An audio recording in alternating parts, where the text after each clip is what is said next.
Hey everyone. Thank you so much for coming in tonight. I saw a lot of you over watching Jay's video before this. He had a new video in the Why Wendy Adelson is Going Down series. It was great. If you haven't checked that out, please go check it out. Give it a like, comment on it, get it boiling up in the algorithm. That's what we want. So tonight, I'm so excited. This is the very first time that I've ever had a guest on Saturday Psych Session. And this is the perfect, well, I don't know if this is the perfect inaugural guest because this is setting the bar really high because now if anybody else comes on, it's going to be like, yeah, but you had Chris Duett first. So without any further ado, I will bring on Mr. Chris Duett. Hello. Hello. Can they see me? I think they can see you now. Oh, wonderful. Hello, everybody. Hello, Shannon. Hey. Oh, good. I'm so glad you're here. I am so happy that you said you would do this because I seriously, and I know a lot of people in our chat agree, I could pick your brain about stuff for so long because I love your insight about things. And so I was really excited that you were coming on. So thank you for coming on with me.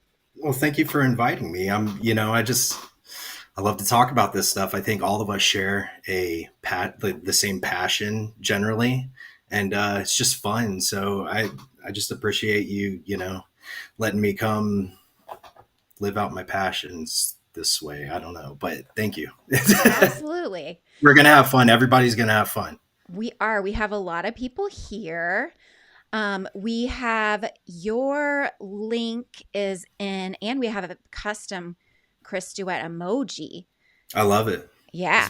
So we also have your link in the chat. We have Dizzy, Debbie, Charlotte, Jen, Kat, Carrie, Janet, Tiff, Tennis Girl 101. Did you watch the Australian Open? Because I did, and now I have to watch tomorrow too.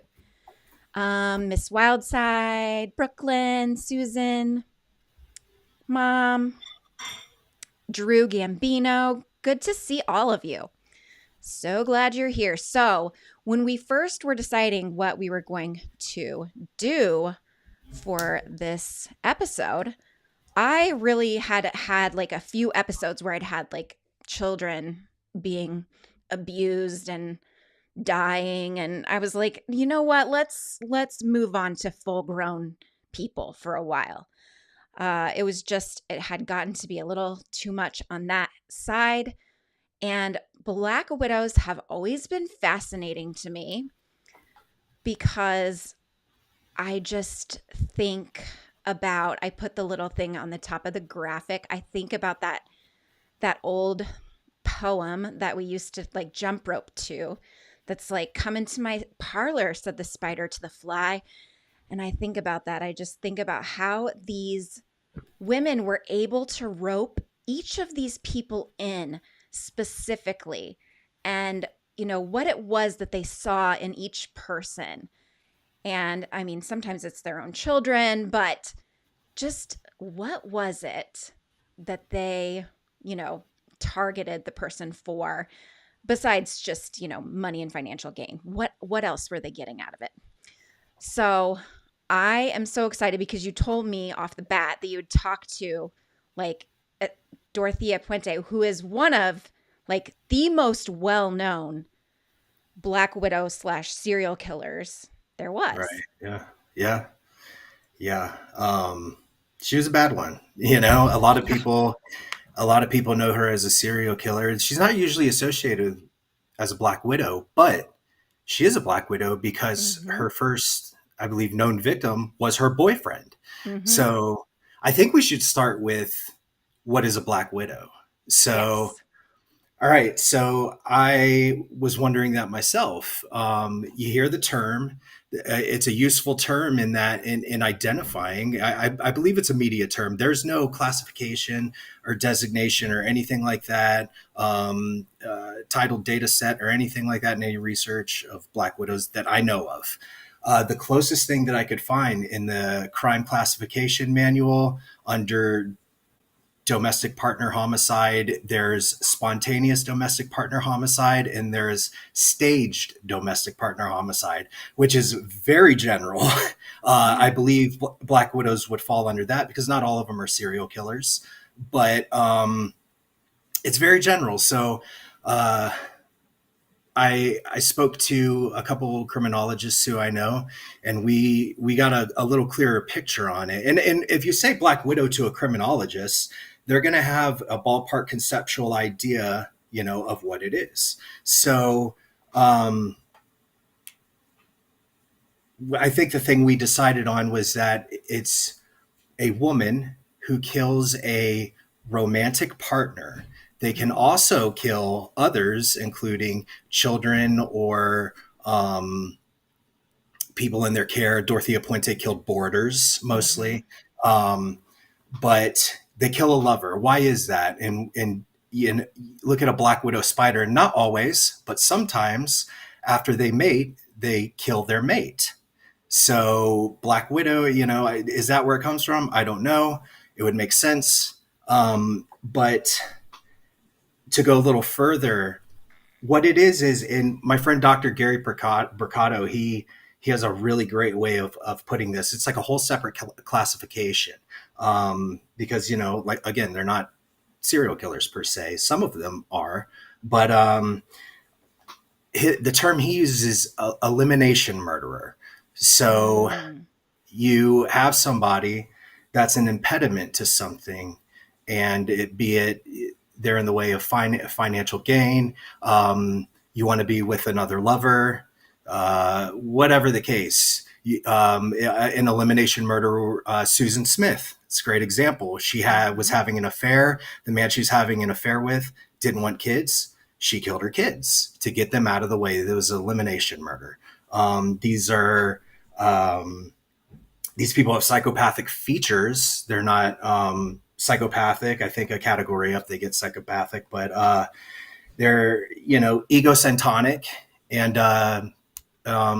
possibly narcissistic. And Yeah, that's what they are. They kill their a lover. They could kill other people. A Black Widow, and they're a form of an elimination killer. Elimination killer could kill witnesses. There's a serial killer I think named Paul Reed out of Tennessee, and he robbed places and he killed everybody in the places he robbed. I've interviewed more than one serial killer who committed these types of crimes. These are elimination murderers. They're not really serial killers. There's no emotion involved. It's just business, so to speak. So Yeah, it's a I think that's really transaction. right. It's just someone in the way of something, and it's just like, yeah, I'm just, business. This is just business. It's not personal, Um, so I think a Black Widow kind of being a subset, a little more specific subset of elimination killer, is really like the best way to describe it. And a woman who um, uh, kills a lover, a romantic partner, a husband. Like they can kill other people. I think that's a real good encapsulation, a real good grounded definition of a Black Widow because I've never heard one before. So Absolutely. Charlotte, that's a great question. She said, couldn't Murdaugh be seen as elimination killer? absolutely, yes, Definitely. I think Family he is. annihilators, definitely. And there is family annihilators and there's elimination killers and but yeah, Murdaugh's an elimination killer. I think he falls under that category. Yeah. So I did the graphic today and I wanted to put in a few of the Black Widows that Chris has either talked to or he wanted to talk about or highlight. And then I put in a couple of my own.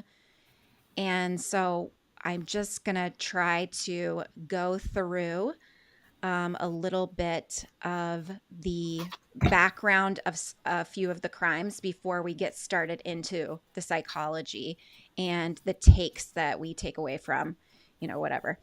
So the two that I specifically added to the table are Stacy Caster and Betty Lou Beets.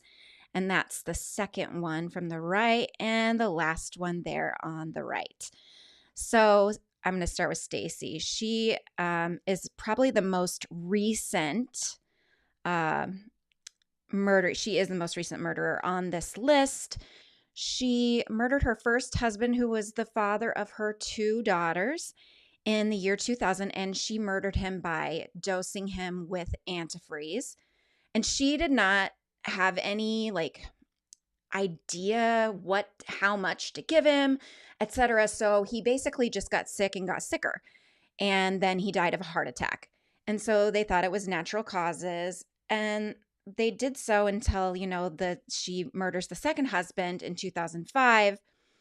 And he dies by what they first rule as suicide, because he is in the bedroom by himself. There's a suicide note, and he supposedly has killed himself using antifreeze.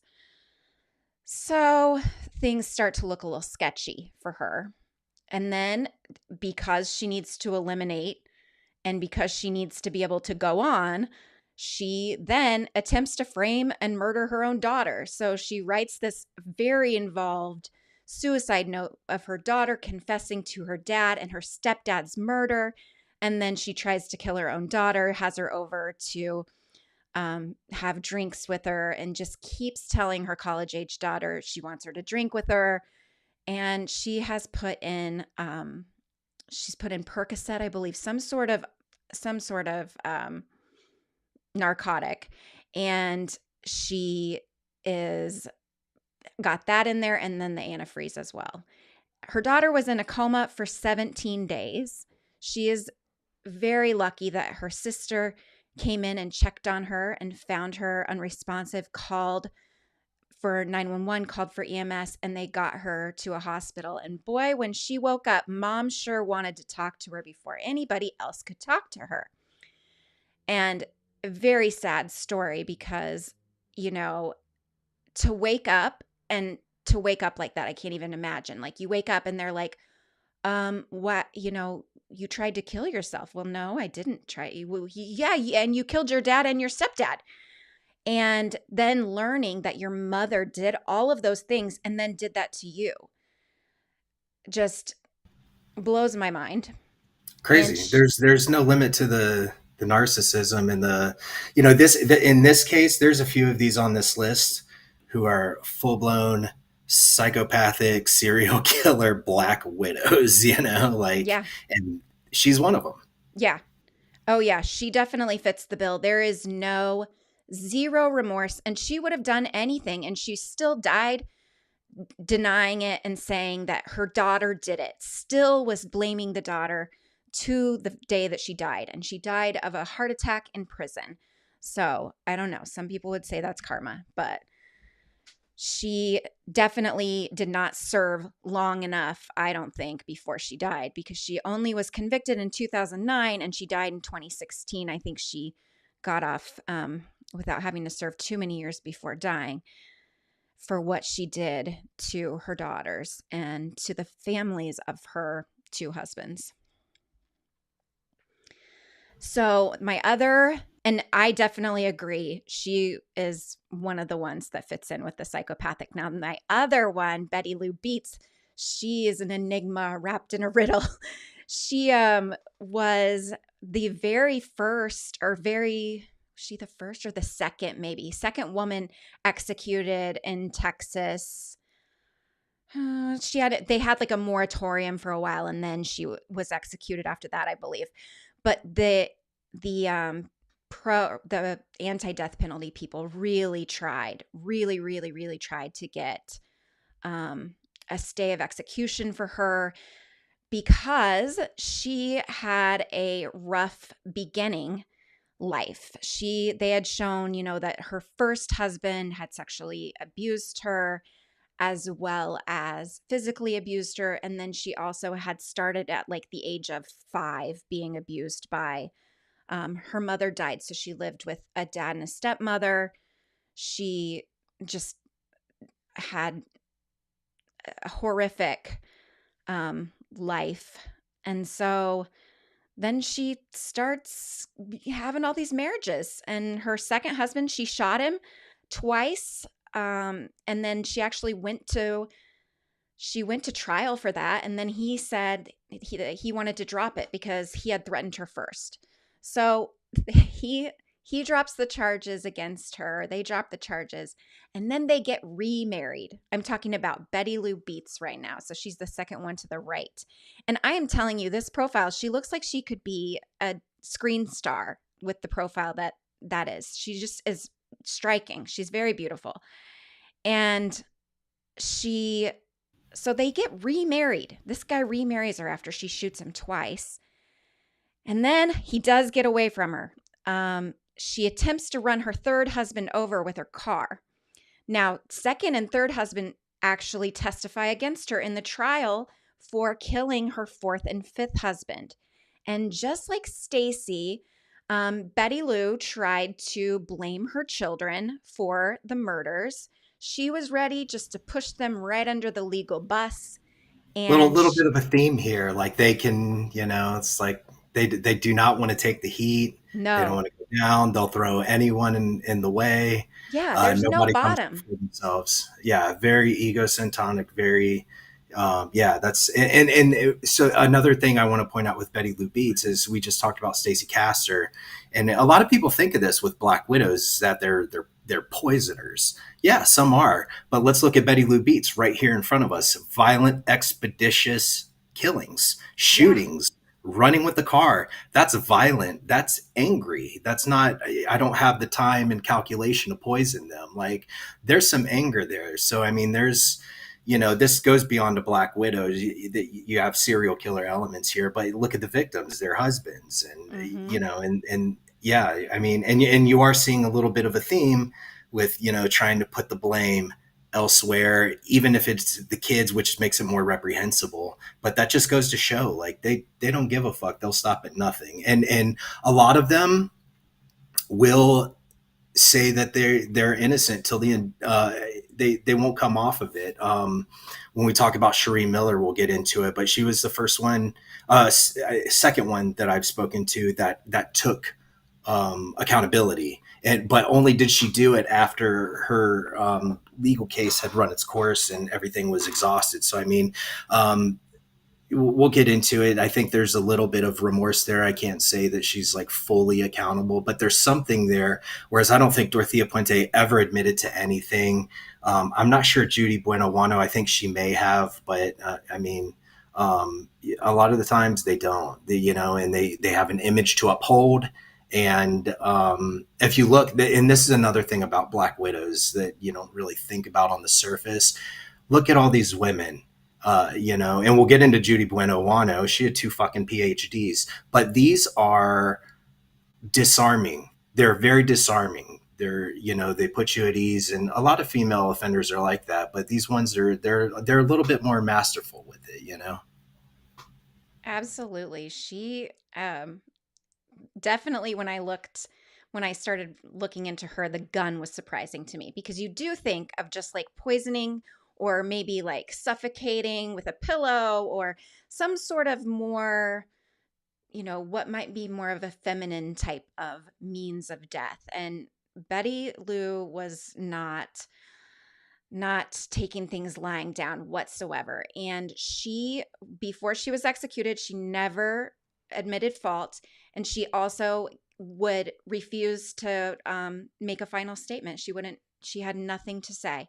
So basically, one of the last things she did before, going on to death row is she blamed her children for it. And she had nothing to even say to the children that she was leaving in this world. All right. And then the 3 others are people that you have either talked to or studied. And so you're going to have to correct me if I get anything wrong because sometimes the stuff gets mixed up in my brain. Okay. Oh my gosh. Let's just start for this too. Gosh, I don't even know. They're all 3 just amazing, like mind fucks. Like you're just like, oh my gosh, you can't even imagine that this is somebody's reality. So Judy Buenoano, She's the first one on the left. Again, I think she's super like, look at that little pixie cut, and she's striking. She's a beautiful woman. And like you said, she is extremely smart. She had 2 PhDs, chemistry and I can't, but both medical type PhDs, because she went to nursing school, and she was promoted so quickly because she was so super smart. And so she also had a bad beginning and bad home life, and was abused as well. She spent some time in juvenile detention, or did they just put her in regular detention? I don't know. When she was I think it was 14. juvenile. Yeah, so she had, I mean, and that's another, she's another, like, she's like Betty Lou. She did not just stick to poisoning. She had some other tricks up her sleeve. And the first thing that she did, this violent attack that she went to juvenile detention for, was that she scalded her 2 stepbrothers with hot grease. So I'm sure that was very painful. And then she was responsible for 3 murders: her husband, her boyfriend, her own son, which is horrific. We'll talk about that too. And then she finally was caught on the last boyfriend, who she tried to kill twice. She tried to kill him by blowing him up in his car. That's why the little explosion emoji there. She tries to kill him like that, and then she doesn't kill him. So then while he's convalescing, she tries to poison him to death by altering his capsules. So, and I think she was one of the last people that was in the electric chair in Florida. Yeah, I think she was actually. I Because then think they the went to, next female after her was Eileen Wuornos, who was a lethal injection. So I think you might be right about that. Yeah. and that was in 1998. Yeah. Yeah, And she was a pretty notorious one for a long time on death row here, because there wasn't a ton of females on death row, and she was, I think, before Wuornos, the only serial killer that was there. So yeah, she's pretty infamous in these parts. she really just blew my mind with the manipulation of her name. She used so many different names, which this is before the internet. Like, she didn't really have to be as crafty as she was, but Buenoano was not even her original name. She right. had it legally changed. So yeah, she was a kind of a con artist as well, and so Mm-hmm. she ticked a lot of the psychopath boxes. Let's just put it like that. She was a psychopath, and probably a pretty high level one. So And her first murder, his last name was Goodyear, correct? So then that's why she chose the Buenoano, which is Goodyear. And when I heard that fact, I was mind blown, because I was just like, wow, that's brazen. Like, you are just thumbing your nose at everybody who's not as smart as you. And absolutely, that's the ego. That's yeah, the ego and the arrogance, and it's and on the hair psychopathy checklist.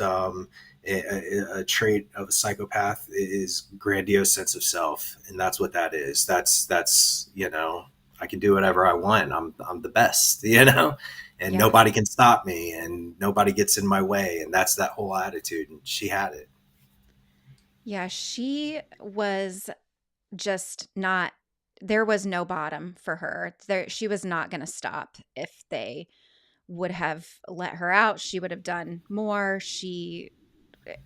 It was staggering the way that, so she um, kills the 2 husbands by poisoning, and then her son, she tries to poison him, and then he lives. Okay, what was the thing? Why does he not have the use of his arms and his legs? I can't remember why that was.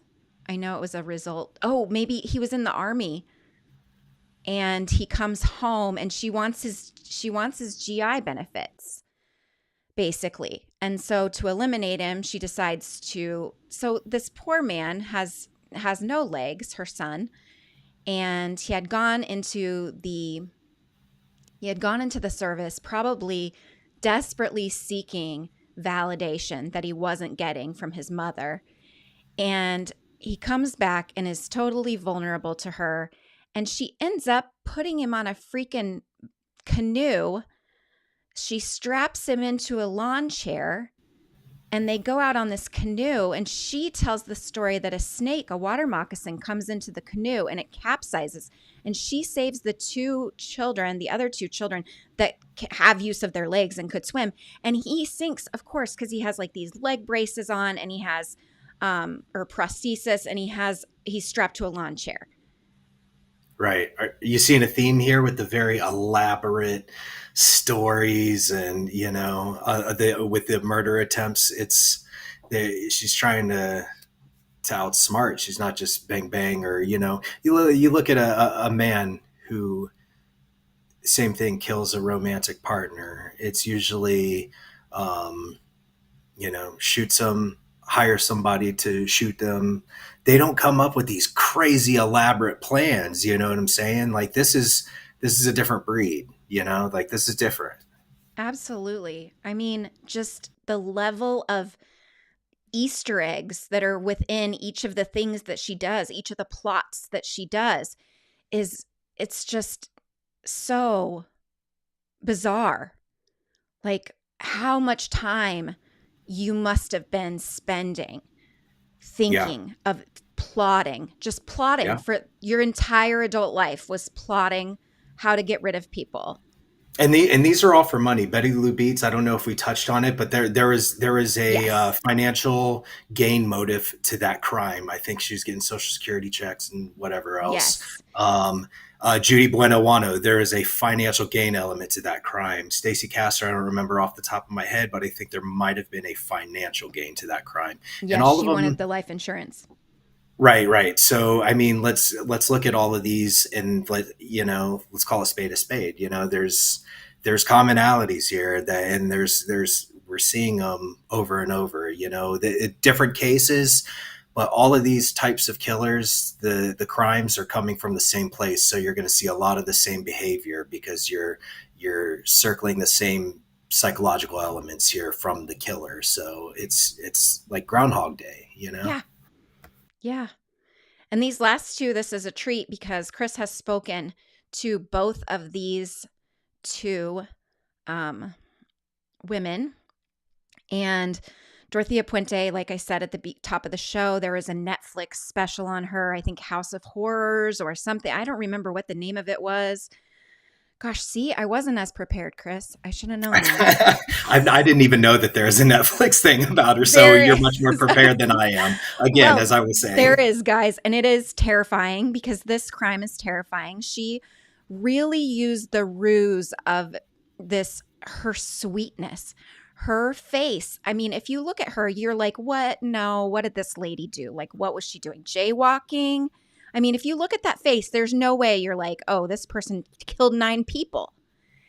And not only just killed 9 people, like they were vulnerable, so vulnerable to her because they were boarding with her and they were vulnerable in different ways, either medically or because of their intellectual ability, or because of the fact that they were poor.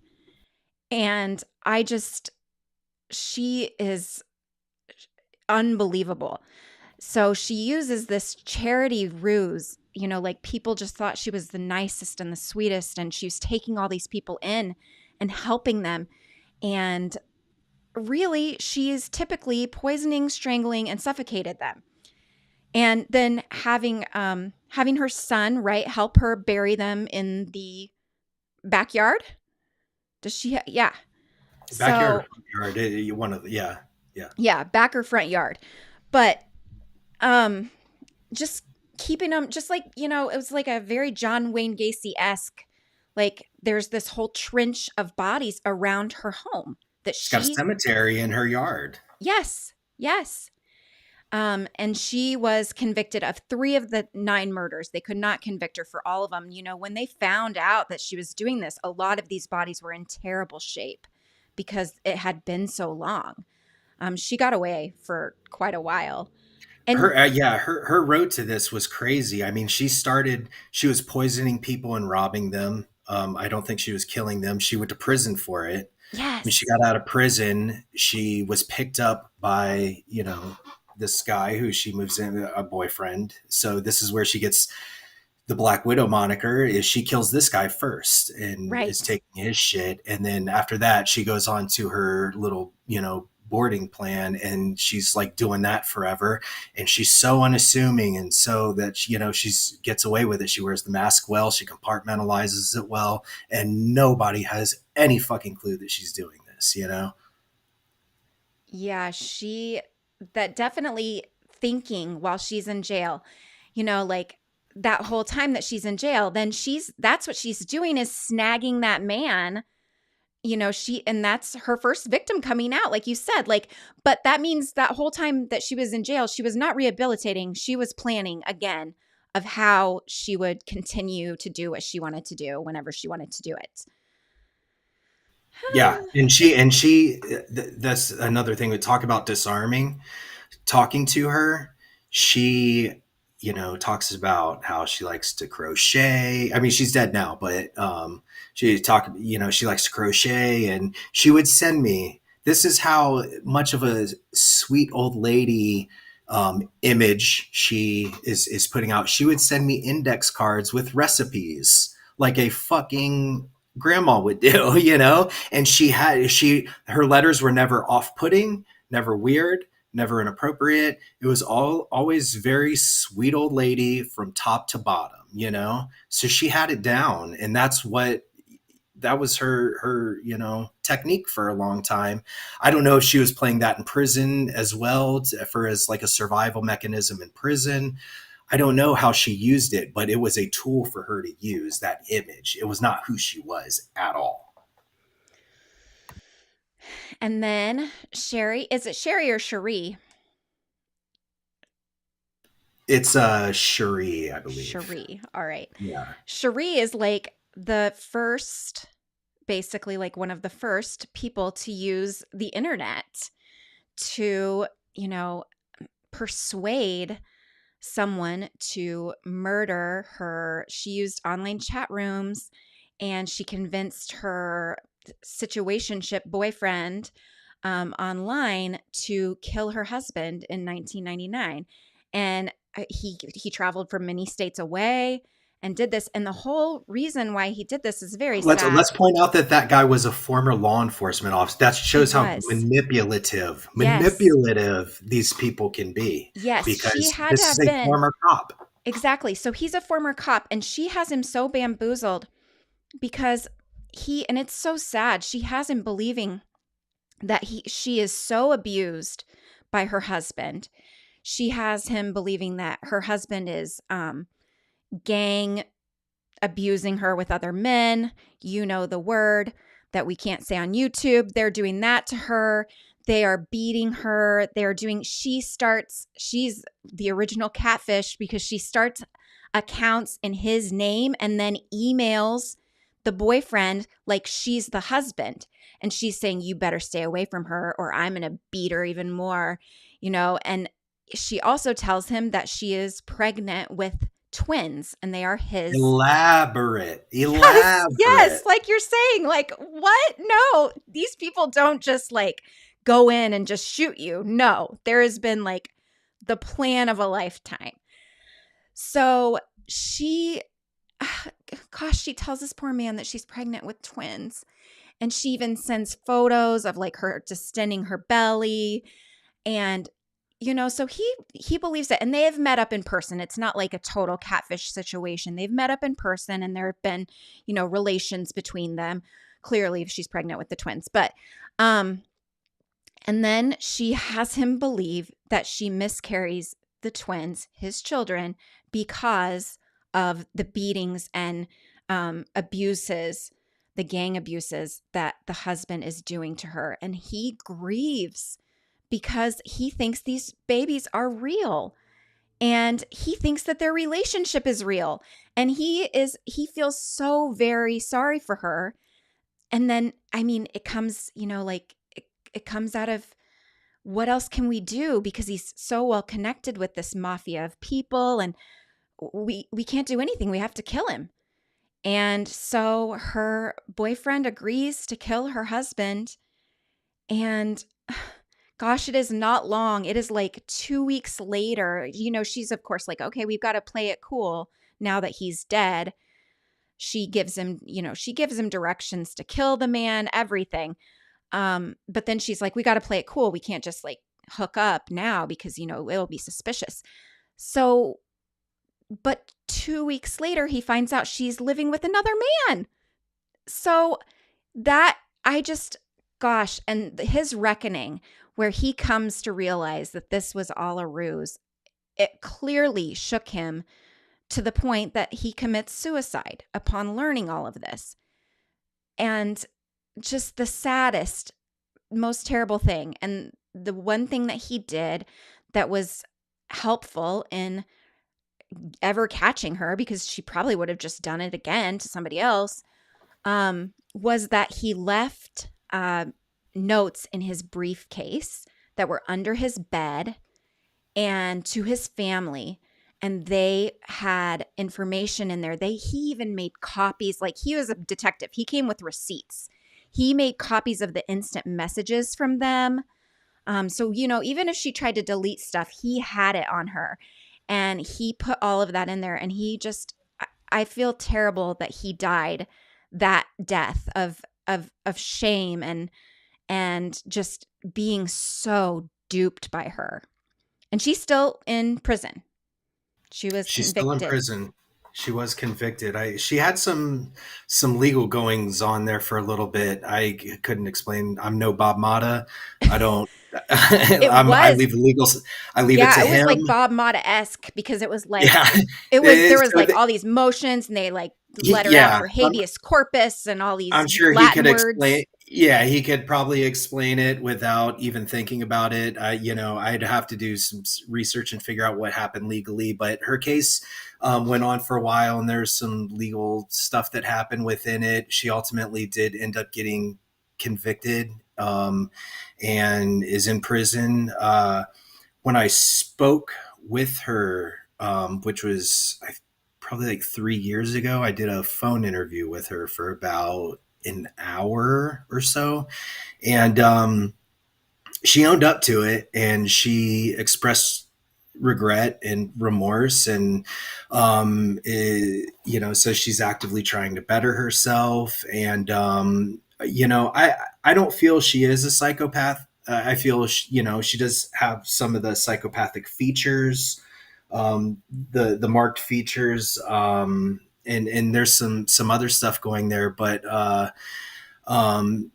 does she probably feel bad for it somewhere? Yeah, I think she does. And I think she's, genuine to a degree in expressing that. I don't think she's full of shit or lying or saying that for, another manipulation tactic. I think it's fairly genuine, and that's possible too. Not all of them are heartless, but yeah, she definitely did some bad shit intentionally, and it was pretty gnarly. So should she be free? I don't know, maybe not. She's very diabolical, or it shows that she has been and can be. But is she a complete, absolute monster like some of these other ladies? I don't think she's that bad, but Right. yeah, that just goes to show that the Black Widows are, some are worse than others. So Interesting that when she was in court, that's like the first defense of basically, like, she was saying like, yeah, I said that on the internet because it's not real. And like, I play characters on the internet. It's not real. I talk to a lot of men. I say a lot of things. and that's and I don't know how many times that defense has been used and all that since then, or how people would react to that today. I'm sure it's been seen a million times, but back then, like, this was relatively new ground. This case like this is pretty unique and had really happened before or since, with the internet being such an intricate part of it, you know. So I think that that defense may have sounded a little bit better to them at the time, but right now we're kind of just like we're seeing that in the, you know, these RICO trials. Look at Young Thug's trial. He's an entertainer. He's a rapper. Right. We're seeing that form of that defense. So, but I mean, back then the internet, you know, people weren't as familiar with it, so they're like, maybe the jury's, you know, not hip to it, and they might actually believe this. So, I think that defense is a little more feasible given the time period that we were in, you know. So Bob says that she looks like a nice gal. she does. The girl next door, right? Yes, exactly. But that's The girl next door to Bob is, if that's yeah. Sheree Miller. You don't want her as the girl next door. But just while she was in the midst of the legal happenings post conviction, there was time where she was actually out on bond because she was going to have a new trial. And interestingly enough, the prosecutors were so worried because the first thing that she did, not the first thing she did, but one of the things she did when she got out was that she started a Facebook account.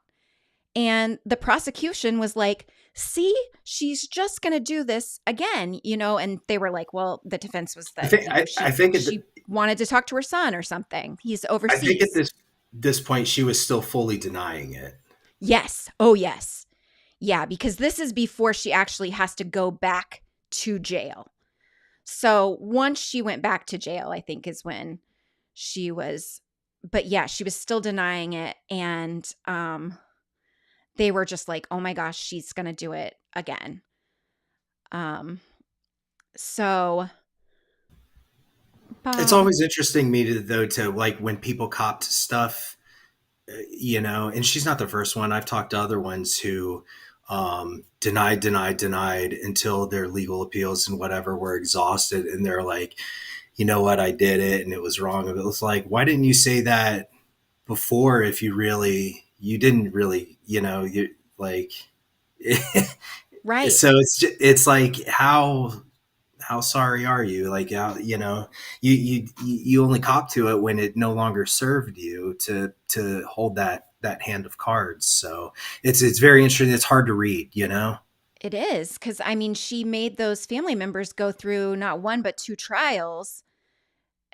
You think if you're sorry, you would want to pay some, you know, restitution to them by saying, okay, the jig is up. Like, I can't go on like this anymore. But it's definitely once their ability to get away is exhausted. So tell us about just the process of how you start reaching out to somebody that you want to talk to. I mean, you know, these people have no clue who I am, so it's always, you know, they have, most of them have email now. So I send them an email or whatever, and just introduce myself and talk to them, you know, see where I get with it, see where they want to go with me with it, and then just go from there. That's pretty much, that's how it goes. Yeah, you can't force them to do anything. And usually I figured out, I don't know how I do it, but they get comfortable enough and they choose to talk. So I listen.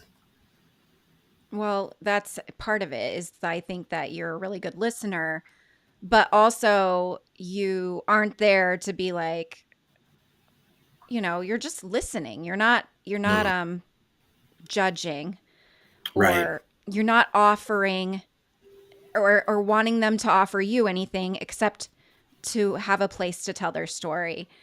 And that is really needed. And it is definitely needed more in our prison system than it's given, because prisoners are there's very limited mental health opportunities for them to meet with therapists, especially one-on-one. A lot of times they're in a group, and then that complicates things because you can't say things in group in a prison because Mhm. you can't be vulnerable with other inmates, or then they have dirt on you. So there is so many missed opportunities. And so I'm sure that, like, if somebody is coming to you with a genuine just wanting to hear what you say, that probably feels good. Um so how long ago did you talk to Sheree? I think it was about 3 years ago.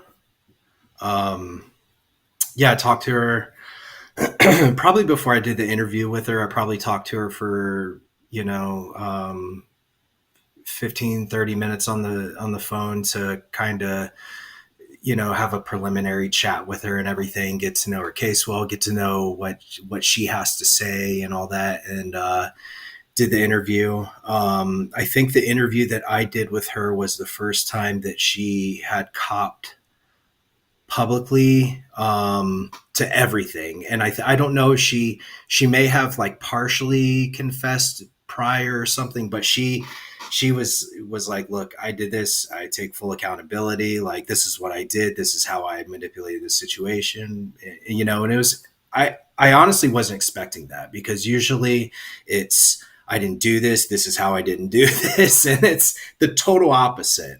So it was interesting. There's another woman I talked to named Jordan Shaver. She was young. I think she might have been under the influence of drugs at the time. I think there's some mitigators in that. I don't think she's like a psychopath or would go on to poison 5 or 6 husbands had she had the opportunity. But she had an older um, uh, male companion, someone that she was sexually intimate with. I think it was kind of like an arrangement. Like she didn't have really anywhere to go or anything going on, and she was just kind of scumming it. I Mhm. think she was kind of using this guy. She ended up killing him, and I think like staying in his house and taking some of his shit or something like that. And she cops to it, and she like very much regrets it. She's not cut from the cloth of Judy Buenoano or Dorothea Puente, but yeah, her and Sheree. Um, I was kind of surprised when they owned up to it, and kind of like you could tell that they've done some self reflection and have some self awareness, and have looked back on it, and it's not like how can I manipulate this? You can tell that they thought about it in a different context, in a more empathetical context. Which some of those I don't like. Dorothea Puente, like you could ask her all day, like, do you feel bad for what you've done? She'd be like, I didn't do anything, So it's some of them are a lot scarier than others. How often did you talk to Dorothea? I exchanged letters with her back and forth for probably, this is like 13, 14 years ago. So probably for like 4 and 6 months, we would send back and forth, maybe like 2, 3 letters a month. Mail takes a real long time to get back and forth between Florida and California. It's got to go through the prison inspection, blah, blah, blah. So, yeah, about like 2, 3 letters a month for like 4 to 6 months. And it seemed just like having a pen pal. Mhm. We never really got past the surface. We never really got past what she wanted me to see. And that's just how it was. She was really good at impression management is what it's Yes. called. And Yes. she was very good at it, and she was very consistent, and she never let anything seep. She never tried to test the waters and be like, oh yeah, I've done some bad things in my life, but Right. I'm a good person. Like she never even alluded to doing anything wrong. So Right, because sometimes they will give you like something, a small sin to see how you handle it, and then give you more if you're favorable to that. But I not her. mean, her act, I mean, just on go that's so interesting that even in prison when you have, she's going to be in there for the rest of her life, especially at the advanced age that she went to prison. You didn't ever even let the mask slip. You never were really an authentic anything. You just were this being that just uh, And it's all crazy. She preyed on people's trust in her because that was her whole thing. Is like, I'm this sweet old lady, like, and people believed it, and she wanted them to believe it because it was part of the act. absolutely.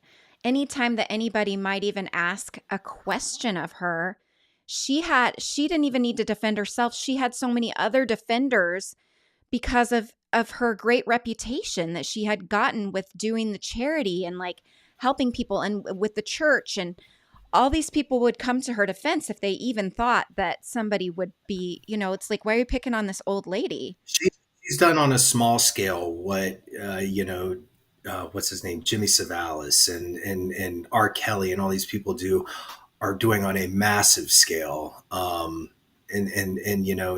that's just it. Is they get this support and the presentation and the image and all of it, and then they're just like they're using it like a weapon. They're pulling out the image, going, "But wait, you know me. This is me right here. I'm not this. I'm this. You know that, right?" And they're like, "Yeah, I know you're good, and that's what it is." And they're further manipulation, and it's just there's a lot going on there, Yeah, and that just shows you a psychopath's brain and how it's just like it's crazy. absolutely. Because I'm sure she thought, she's sending you these index cards with recipes. I know that's, all of that. Like you said, it's She wants image me to. She management. wants me to. Yeah, she wants me to be. She's not a serial killer. Yes. This nice old lady. No, Yes. and she wants me to play that role, and that it didn't happen. But I think that may have been her intentions. There, I think with people like her, yeah, I think there's always a ulterior motive there, or self-serving purpose there underlying somewhere. No matter how much they're giving to you, she presents it. She's giving me these index cards of recipes. These are so thoughtful. I hand wrote these for you. I'm giving this to you. You're my friend. That's not what's Hmm. happening. That's not what's happening at all. No, I absolutely think that you are right when you're saying that that's what she wants from you. Is she wants, even if it's never that you declare it in public or anything, just her knowing that she could have that effect on you where you believe in her is enough. Um, Because because that's what is it from there? Is it, hey, I need your prayers. Hey, thanks. I need some money, and it is that her thing? Is she's like going for the long con hustle and working right. up to it? Like, Yeah. I wonder, yeah, if she would have been asking you for commissary after I a think so. while. I Yeah. think she probably would have. And I mean, when you look at her and you're like, oh my gosh, this woman's 82 years old, I think that most people with have empathy. And so they're going to think like, wow, this is really sad that, this older lady, it's like, And she would no, play on that. She would say, "Oh, my hands hurt sometimes. I couldn't crochet today because my hands were so sore." It's like, you fucking liar. Like, your hands are fine. You use them to kill a bunch of people and dig holes. Like, shut the fuck up. yeah. But and they think that you're gonna buy what they're selling because they're so good at selling it. Yes. And I mean, they also underestimate the intelligence. They overestimate their own intelligence, but they underestimate the intelligence of other people as well. They think they're so good at the ruse that you'd never see through it. Yeah, their ego is beyond their control, and their ego is telling them things that they I think that they think they believe it. It's that it's crazy. Thank you, Mandy. We're glad you're here. Janet says maybe that's why her hands hurt by then. It could be. That was, she Yeah. did a lot of bad work with them. For sure. That she did. But she was, it just goes to show you, you get a Sheree Miller and a Dorothea Puente, and how, there's some similarities there, and there's some, you can kind of, there's like an inductive profile, if you will, of things that you can kind of pull from that may or may not, but statistically, are kind of there. But it just goes to show the level of deviancy makes a big difference. Absolutely. I wonder too, like, I don't know, I didn't find much or I didn't look hard enough maybe about Sheree Miller's background of what kind of things she went through in her earlier life that might have led to, you know, just the seeking of that validation online where she's talking to multiple men, really searching out something. And I didn't look into that. I don't recall what she said about her childhood and things like that. I don't recall if there's any traumas or anything like that. I wouldn't be surprised if there were. Most of the people I talk to have had some sort of childhood experience that stands out to them that was negative, and that was an ongoing effect on their behavior and their thinking process and all this. I can't recall if Cherie had that or if she did, what it was. I mean, I don't know, like if it was compulsive or addictive behavior with the internet, Yeah, or escape from. I think escape from reality was a huge part of it. for I sure. think Yeah.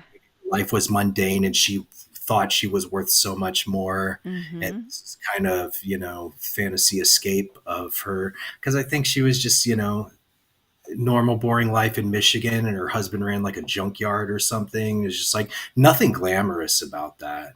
But she cranked the excitement in her life up to fucking 50 at everybody's expense around her.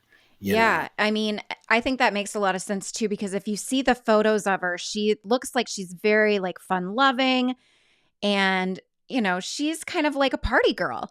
She was flirtatious all the time. People said they didn't even know she was married because she would flirt with all the men that were around. And so I think some of that is too, like what you said, like she wanted a more glamorous life for herself because she saw herself as this beautiful thing that's just like now she's living with the boring junkyard husband.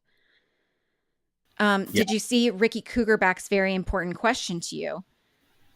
I did not. What Dan says, this might sound weird, but what is Chris's dental routine? LOL. His teeth are so white.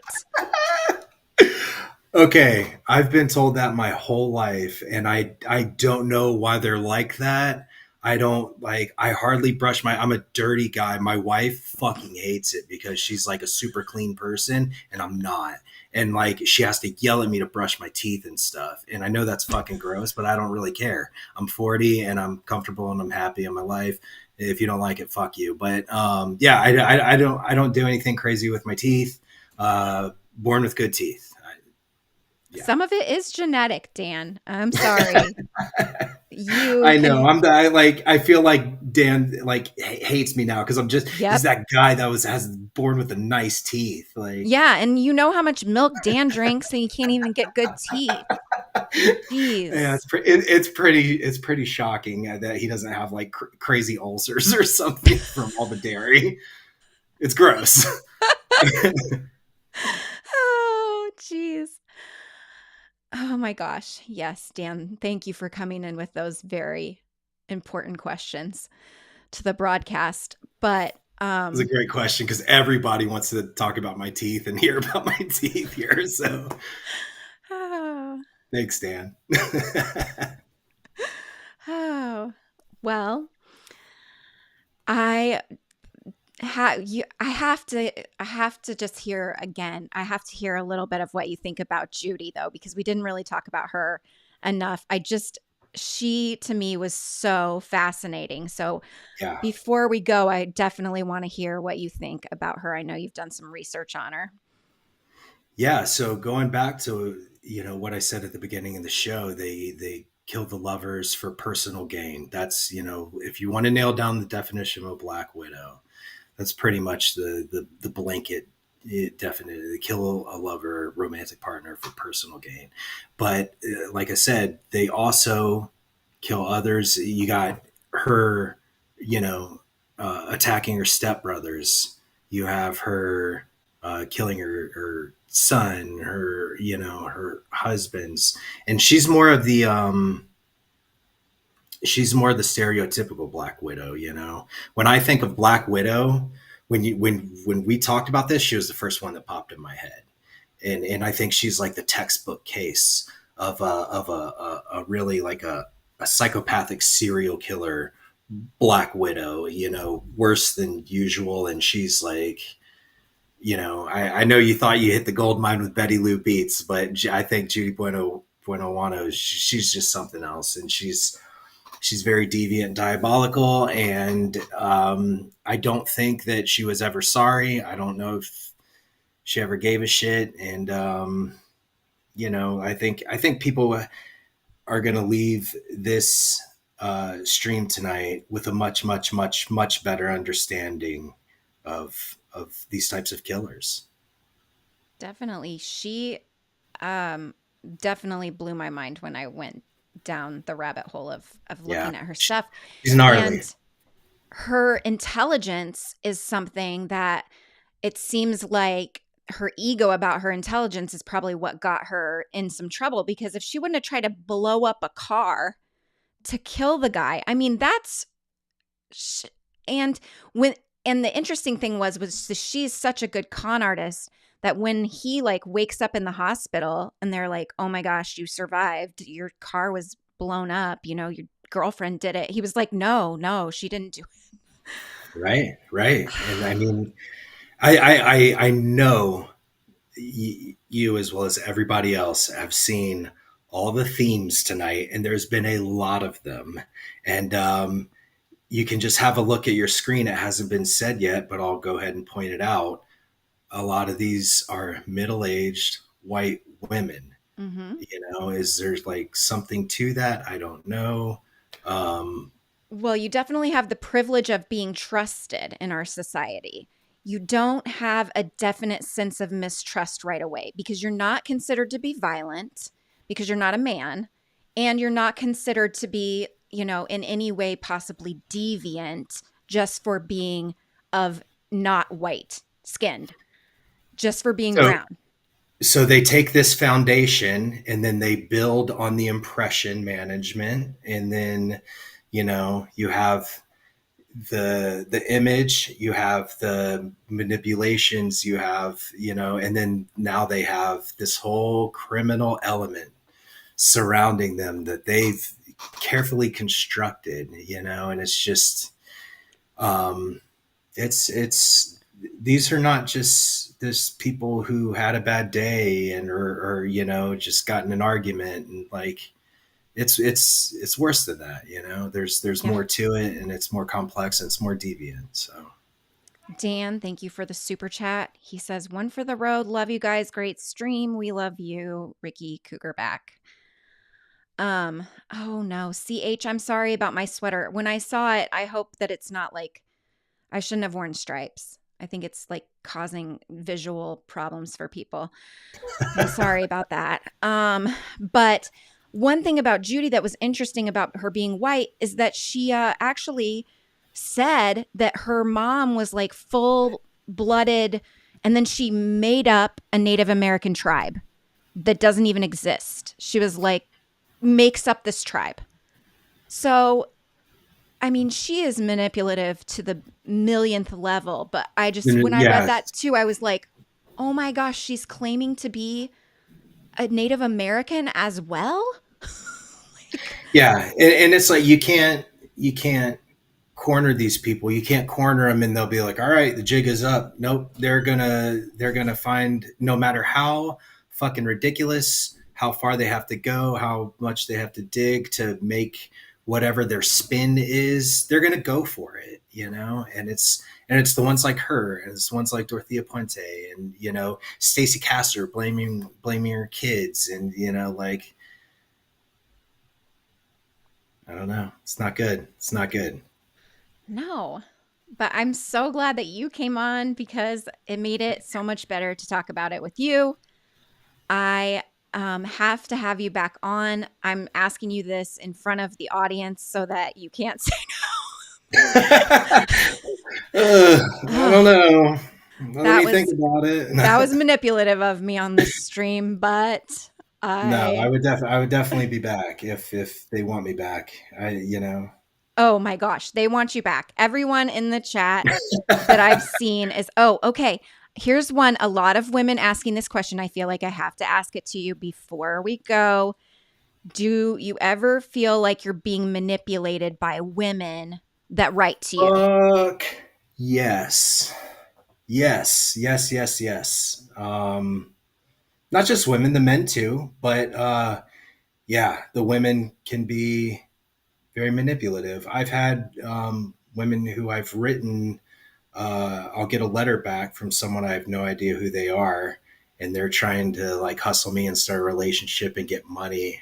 Because the person that I wrote didn't, want to talk to me, so they would give my shit to another inmate for the other inmate to try and hustle me. Because they're like, oh, this guy's looking for a pen pal. When I wasn't looking for a pen pal, I was looking to talk to that specific person. But Right. it just goes to show, like, they're hustling in there.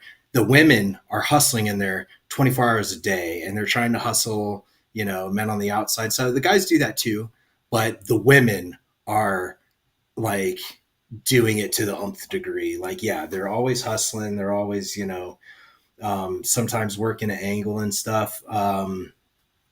A few of them are very nice. But yes, it really depends. I've they definitely try. And then we're having a lot of chatter in the chat that your wife is gorgeous and a lot of people confessing to having a crush on her.